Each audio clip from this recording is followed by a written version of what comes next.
सबको प्रभु का वचन में स्वागत करते हैं। आप सब आनंदित हैं।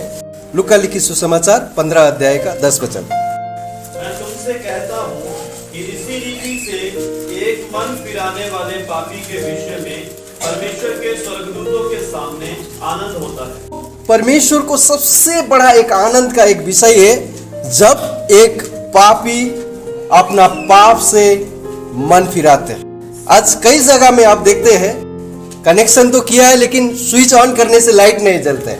आप और मेरा जीवन अभी देखो, स्वर्ग में अगर आनंदित है तो उसका तुरंत बाद अभी किधर आनंदित होते हैं।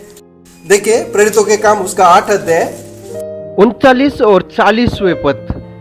वो आनंद करता हुआ अपना घर में चला गया, है ना। उसका जीवन जो पाप से उसका जीवन को परिवर्तन हो गया।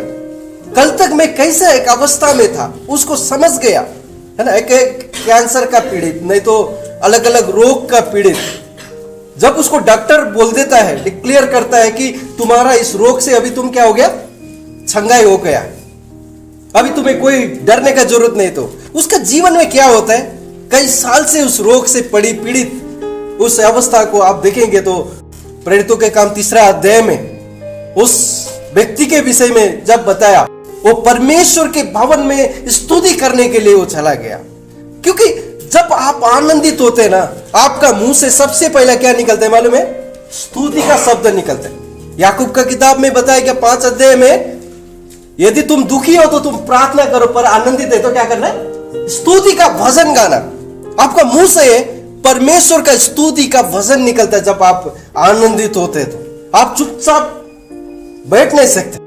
पहला पत्रस 3 अध्याय का 15 वचन में, पर मसीह को प्रभु जानकर अपने अपने मन में पवित्र समझो। जो कोई तुमसे तुम्हारी आशा के विषय में कुछ पूछे, उसे उत्तर देने के लिए सर्वदा तैयार रहो, है ना। जो कोई तुम्हें तुम्हारी आशा के विषय में पूछेगा तो उत्तर देने के लिए तो क्या करना, रेडी रहना। आपको मुंह पर देखकर, आपको चेहरा पर देखकर बोलना चाहिए, आपसे पूछना चाहिए, लेकिन हमारा जीवन देखेगा तो बहुत सारा मुर्जा एक अवस्था में है। हम बाकी चीजों का हमारा आनंद का केंद्र बाकी चीज बनाएगा तो हम जिंदगी में भी आनंद नहीं हो सकते, है ना। परमेश्वर का प्रिय दास के विषय में हम फिलिपी 4:4 हम सबको मालूम है, क्या बताया गया, किस में आनंदित रहना, प्रभु में आनंदित रहना। और दोबारा मैं फिर कहता हूं उसमें आनंदित, उसका आनंद है ना,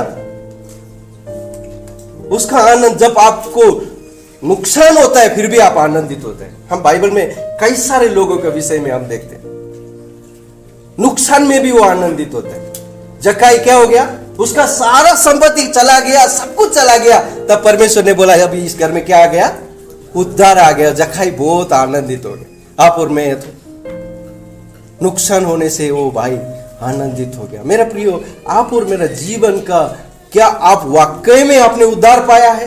क्या आपका जिंदगी वाकई में परमेश्वर के साथ एक कम्युनिकेटेड है, परमेश्वर के साथ कनेक्शन है? प्रेरितों के काम 19 अध्याय में जब परमेश्वर के दास पौलुस ने वह कुछ लोगों को देखा, इवन बपतिस्मा लिया गया है, लेकिन उनका जीवन को देखने से उसको मालूम पड़ा इसमें से कुछ गड़बड़ है। तब पौलुस पूछते तुमने किसका नाम से बपतिस्मा लिया? मेरा प्रियो, बपतिस्मा लेने से आपको आनंदित नहीं होते।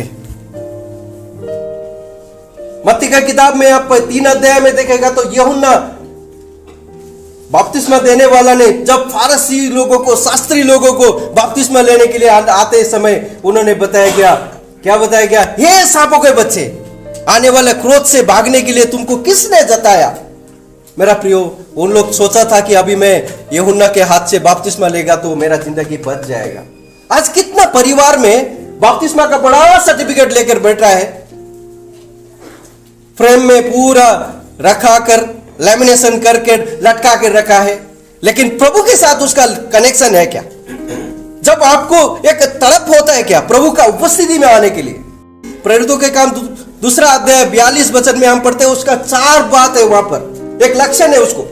सबसे पहला, परमेश्वर का वचन पढ़ने के लिए उसको एक मन आता है, आपने उद्धार पाया है। दूसरा, आपको संगति करने के लिए एक इच्छा हो जाएगा, आपने उद्धार पाया।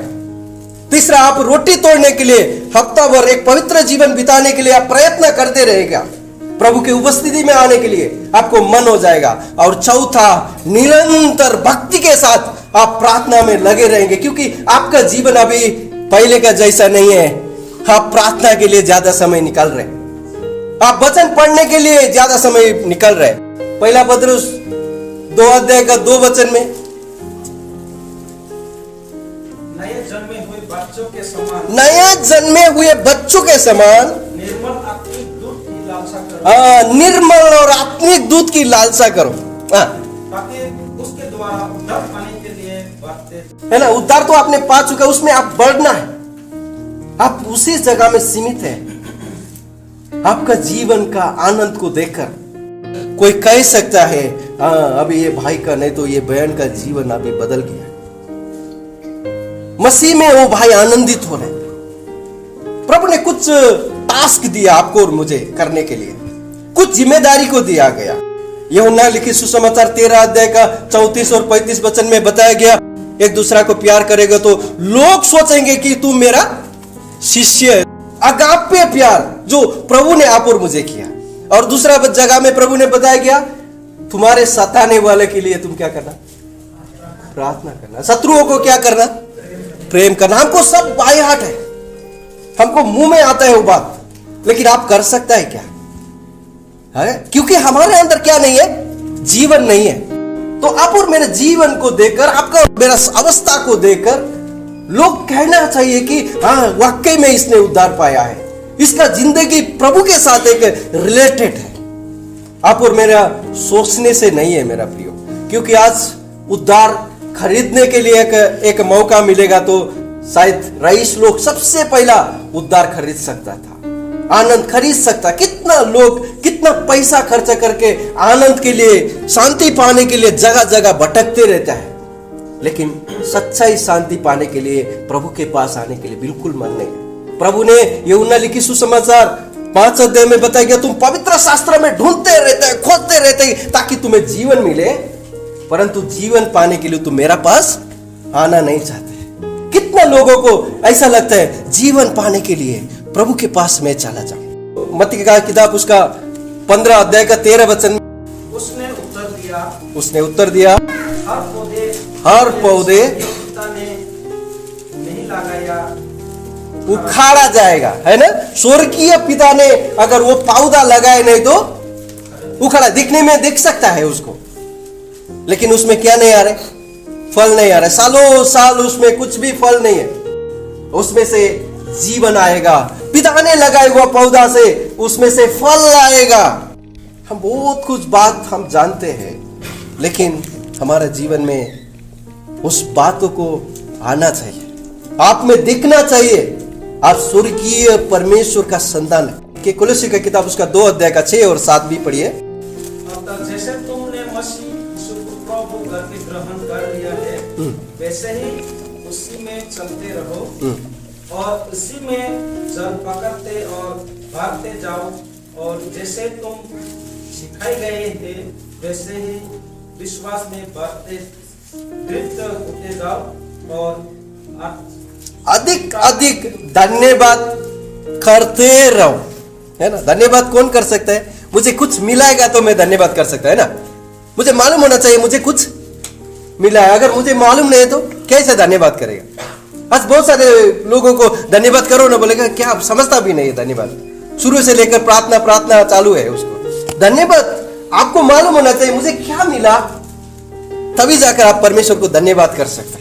परमेश्वर ने सबसे बड़ा कीमती एक तोहफा दिया है, स्वर्गीय राज्य।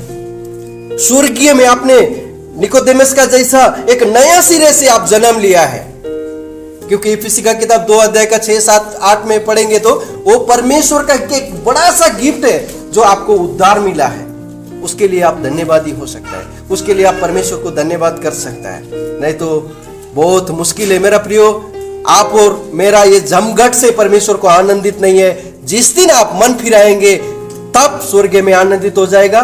नहीं तो आप पढ़ के देखिए यूहन्ना 2 अध्याय में बहुत सारे लोगों ने प्रभु को विश्वास किया 23 वचन में, लेकिन परमेश्वर ने उस पर भरोसा नहीं किया। आपका विश्वास का भरोसा पिता को होना चाहिए, परमेश्वर को होना चाहिए। आपका उद्धार पाया, आपने मन फिराया, स्वर्ग में आनंदित होना चाहिए और उस आनंद का एक प्रतीक है, आपका जीवन में आनंदित होना चाहिए। दूसरा लोग आपका आशा को, जीवन को देखकर, खुशी को देखकर पूछना चाहिए,